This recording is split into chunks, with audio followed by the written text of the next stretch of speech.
All right, we're going to jump into some of these Ask Danny's. You can hit me up at Danny at the DannyBrownShow.com. That's Danny at the DannyBrownShow.com. Ask Danny.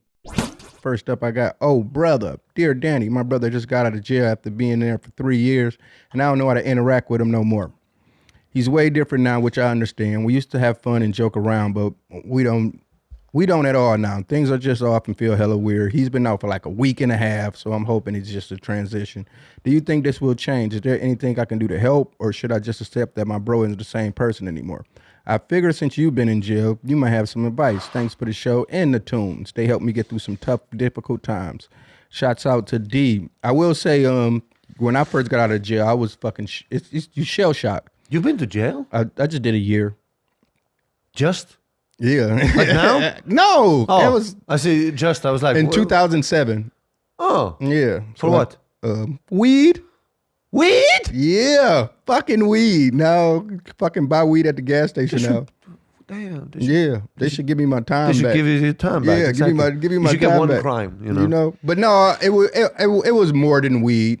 I used to catch like a lot of like loitering tickets and like you Loitering? You sell drugs. You hang out in like fucking corner stores and shit and do shit like. So what happened was I was getting a shit ton of Being black in America is tough, huh? Yeah, Jesus, I would get loitering. like, loitering tickets or getting caught in like raids, but they don't find shit. So but I would never go to court. I would always get like tickets and shit. So eventually I had so many warrants they built up. I got caught up and I got put on probation, and then I didn't even go to the probation office one time. I just like fuck. So I always had like a violation probation, all that kind of shit. So when they caught me, they're like, "Fuck, your ass got to sit down. You don't respect authority," type shit. But I will say, yeah, a person when you first get jail is a fucked up place. So and the longer you're there, you just get accustomed to that shit. So. Yeah, you're going to be different, but I think it's just time, and eventually he'll find his way back to being who he was. But yeah, of course, when you first get out, I think the main thing that scares you about being out is you thinking about going back. You think anything, you ain't about to litter, you ain't about to do shit. So he's just a little shell shocked right now, but trust me, he'll find his way back and be normal again. Because time goes by so fast, too. I had a friend who just got out after 5 years. It goes fast when you on the streets. In jail, that shit is like, what the fuck? No, true, but I mean like when you get out. Oh, that's yeah. what's been yeah, exactly. Time goes by, fast in the streets. Because I had a friend who got out after 5 years. And that was a couple of years ago when he got back. And I remember when I met him, I was talking to him and I realized, oh, shit. You went in when it was iPhone 4S. Yes, that's how it was for me. When I went 4S. When I went in, we had like Nextel chirps and shit like that. Then when I came out, motherfuckers was watching videos on their phone, like Busta Rhymes videos and shit. I'm like, what the fuck is going on? Like my whole world was blown. Yeah, you come out to DMT vapes. Yeah, but that was like forever. 2007 is a long ass time ago. Yeah. I'll be forgetting how fucking old I am, man. I'll be like, God damn, because time, like you say, time go by so fucking fast, All right, next up we got Regretting the Swing. Yo, Danny, me and my girl went to the swingers club for the first time a couple weeks ago, and it was crazy. Not gonna lie, I had a great time. However, I'm starting to regret it a little. I thought I might want to marry this girl someday, but now I'm worried that seeing her in that devious situation might ruin things a bit in the future. Plus, I do feel a little guilty for laying pipe right in front of her. Do you think this will fuck up our relationship, or am I just overthinking things? Shouts out, Ian. Well, to be honest, to me, if you ain't wake up that next morning like, bitch, I saw you with 3 dicks all around you, fuck you. I ain't fucking with you no more. If y'all was still able to wake up and still be like, all right, I love you, we kicking it. I think that would make your relationship stronger, if anything, because...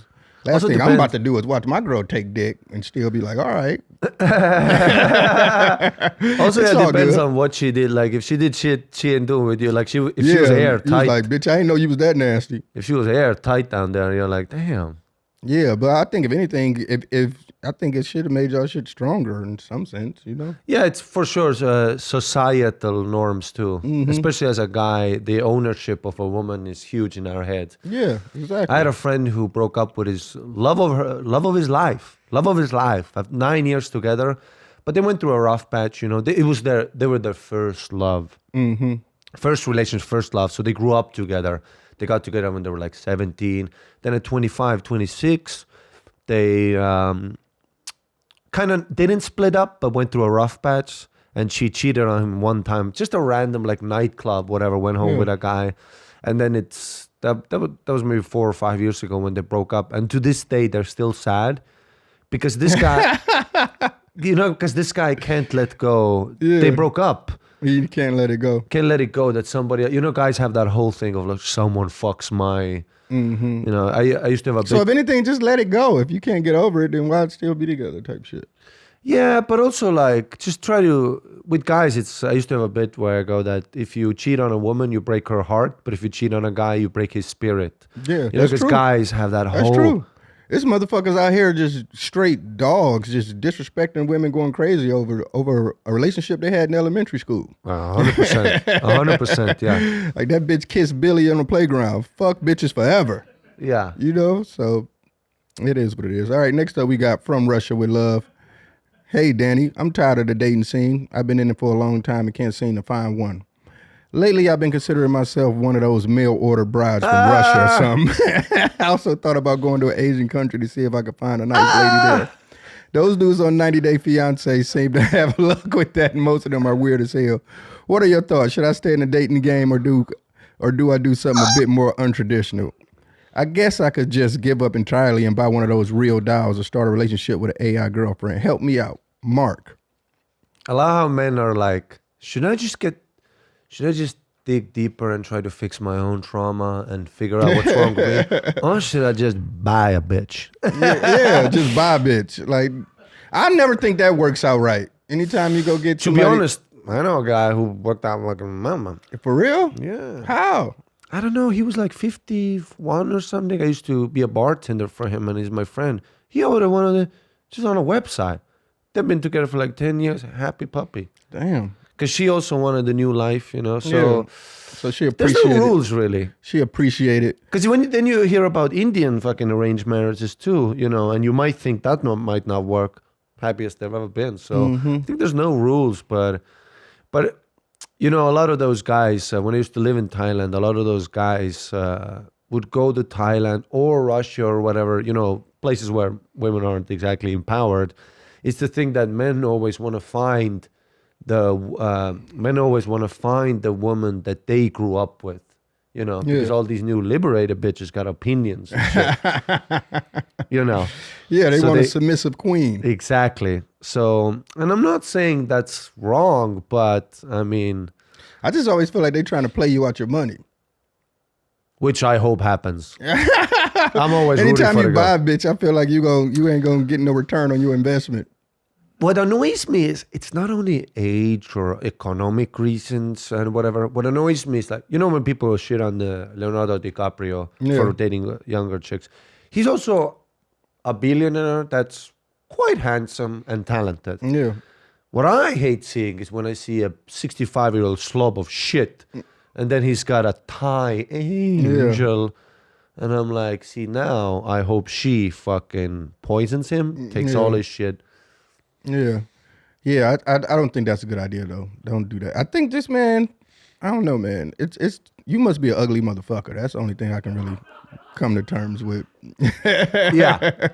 When you get to that deep where you start thinking about buying bitches from third world countries and you can't get no bitches next door, like you an ugly motherfucker, man. So you just gotta. All right, I'm sorry. He should send a picture, just so we see what the hell. Yeah, send a picture in, man. Let's see what you're working with. All right, next up we got White Girl Drama. Hey, Daniel Black in the Booth Collective. My homie is an amazing guy and probably the best person I've met in my life. Bro has a stable job at a college. He got a car and a house. My only problem is he's dating this annoying, super political white girl. She's oddly flirty to me and my other friend when her BF is around, and she's always making weird jokes and having black friends. Oh, weird jokes about having black friends. One time she played this corny Macklemore song about Gaza. We were all very high, just trying to relax. At the end, I told her this doesn't move me, and she started going off on this performative tangent. Recently, she got upset that I was making spaghetti because it was appropriating her Sicilian heritage. Like, I give a fuck. I'm trying to confront him about it, but I think she's a real life whip. What should I do about this? Hug me and burn me. She's somewhere crying about Kamala right now. She's fucking. Yeah. Yeah. I guess, I mean, we've all had the homeboy that had the girlfriend we didn't like. But at the end of the day, if that's I've never liked any of my friends' girlfriends. You shouldn't. That's the thing, you know. So That's I always think, the funniest relationship too. Having Yeah. a bitch girlfriend. yeah, at the end of the day, like you being too nosy. You were, I mean, well, if he bring it around, but I mean, she make him happy. That's your boy. You really care about him. Fuck this bitch, man. You just don't interact with her. Exactly. That's my main thing. I don't play around with nobody girlfriends. Like I'm not about to be friends with your girlfriend. Because when y'all break up, you know, I'm like, damn, what happened to Sarah? That's my homegirl. No, fuck that bitch too. I'm on your side. Yeah, sometimes I love doing that when they come over with the girlfriend. I start taking the girl's side and start shitting on my friend. That's fun too. That's how you win them over. But yeah, I say that's the best thing you could possibly do. Don't never really interact with any of your friends' girlfriends. Just, I mean, you know, be respectful. You know, speak to them, be nice to them, but not to the point where y'all. I wouldn't even have conversations. Dude, with having them a or- friend who's dating a fucking is fucking, it's tough, dude. Yeah. Oh my Especially God. if you always bringing her around, because then it gets to the Always point. bringing her You around. just get to the point you don't want to hang with his ass no more. Like he gonna bring his girl. Fuck that. Why know? you guys being so toxic? What? We're hanging. Yeah, exactly. But I think anytime a guy just bring his girl around anyway, it's some problems there where he can't. Because most of the time you just want to hang with the boys. You don't want to bring your girl around, you know. So it's just certain things, you know. You just got to be like, yo, you got to tell him like, don't bring your girl around. type Yeah. Shit. If you can pull up, but if you bringing your girl, then it's all good. But those relationships sometimes work out too. Like I have a friend who's dating a fucking. Mm-hmm. Like every time But I she calls, believe- he has to shut the phone down. Not you to know? sexualize the friend girlfriend. If she and all that shit, she might be super freaky nasty behind the scenes. They're always. Those, That's what it is. those don't appropriate my culture, Because bitches. he know, yeah. Woo! Because he knows she a bitch. You Yeah. know, he got to deal with her way more than you. So And that push and pull makes the relationship work. yeah, but she got the snappy nappy dugout. So that's what that is. It's the snappy nappy. All right. Next up, we got Bye Bye Buddy. Yo, Danny, I'm 26-year-old living in Arizona, and my best friend is at risk of being deported back to his home country. Out of respect, I won't say which one, but he's been living here in the States for so long that it feels more like home to him.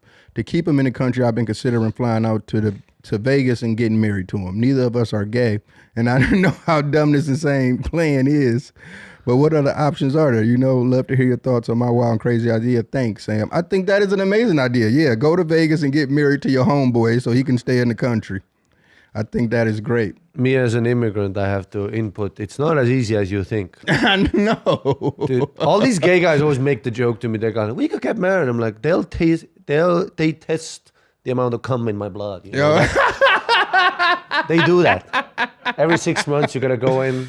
They swap your saliva. They're like, "How much of your boyfriend's cum is here?" That's and it needs to fucking be hilarious. it needs to be above 6%.